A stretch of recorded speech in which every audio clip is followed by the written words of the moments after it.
Today's news. Police confront Islamic protesters in front of Ministry of Education. Vidadi Iskandarov's hearing to continue on May 10th. Bizim Yol newspaper employees appeal not granted. Young people discuss occupation of Shusha. Investigative journalism initiative launched.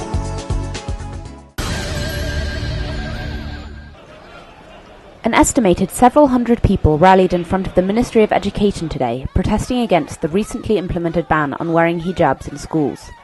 Protest participants chanted Allahu Akbar and demanded the resignation of Education Minister Misir Mardanov. Police and men in civilian clothing attempted to disperse protesters. This escalated into physical assaults of participants, including women.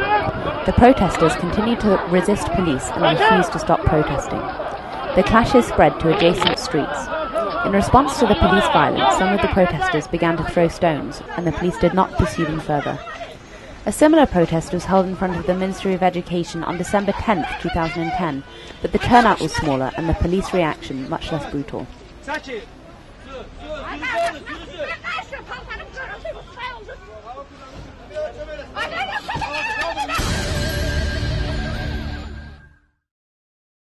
On May 6th, the Baku Appeals Court postponed the hearing on the appeal of human rights defender Vidadi Iskandarov against the Nasimi District Court's May 2nd judgment.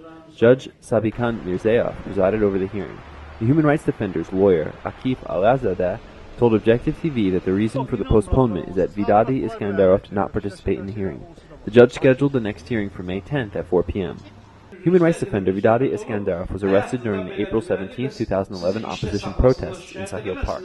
He was subsequently sentenced to 15 days of administrative detention. A criminal case was launched against him on May 2nd. He was sentenced to 2 months of pretrial detention for interference in 2010 parliamentary elections.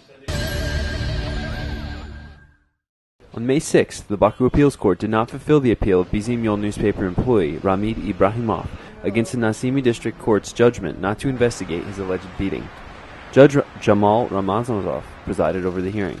After the hearing, Ramid Ibrahimov reported to Objective TV that he and Nasimi District Police Office Police Department No. 21 head investigator, Police Captain Yashar Isayev, attended the hearing. According to Ramid Ibrahimov, deliberation continued for 2 to 3 minutes and a decision was announced in a short time. Media representatives who want to follow the hearing were not allowed to enter the court building for an unknown reason.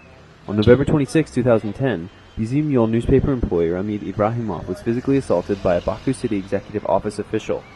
The official attacked him and tried to seize his camera while he was taking photos on A. Topjubasov Street, where a building was being demolished to make room for the Winter Park project.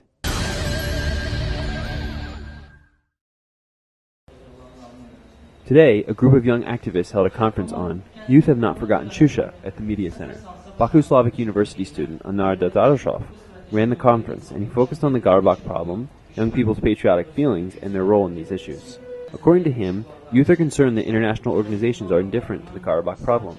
On top of this, they dwelled on the involvement of the international OSCE Minsk group in the Karabakh problem and young people's attitude towards it. During the conference, Baku Slavic University student Azer Adigozelzada gave a speech on Armenian aggression in Shusha. 480 people were killed, hundreds of people disabled, cultural and historical monuments were ruined during the Armenian occupation in Shusha, he said, and then spoke about other problems.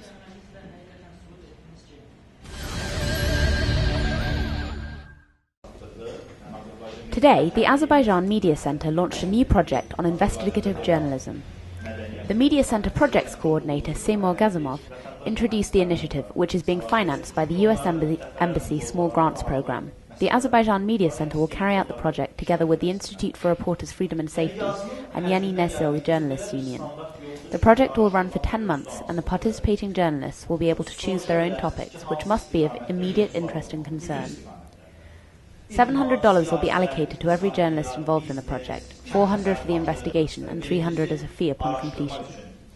5 places will be allocated to print media journalists, 3 places to online TV journalists, and 2 to bloggers. Naila Alieva of Yeni Nesil, New Generation Journalists Union, said that trainings will be held in the framework of the project. The main purpose of the project is to improve investigative journalism in Azerbaijan. Press Secretary of the U.S. Embassy Keith Bean declared that this project will play an important role in developing independent journalism in Azerbaijan and in the creation of free journalism and democracy. That program, I think, can make a strong contribution.